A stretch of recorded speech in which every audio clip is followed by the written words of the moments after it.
اللہ نے فرمایا جب میں نے تجھ کو بھی حکم دیا تھا تو کس چیز نے تجھے سجدہ کرنے سے باز رکھا؟ اس نے کہا کہ میں اس سے افضل ہوں، مجھے تو نے آگ سے پیدا کیا ہے اور اسے مٹی سے بنایا ہے۔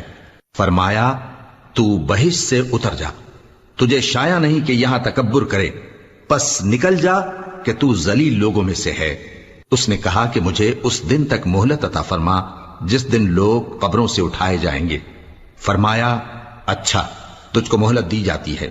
بولا کہ مجھے تو نے گمراہ کیا ہی ہے، میں بھی تیرے سیدھے رستے پر ان کو گمراہ کرنے کے لیے بیٹھوں گا، پھر ان کے آگے سے اور پیچھے سے اور دائیں سے اور بائیں سے غرض ہر طرف سے آؤں گا، اور تو ان میں اکثر کو شکر گزار نہیں پائے گا۔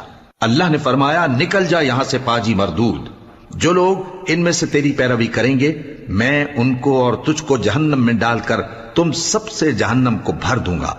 اور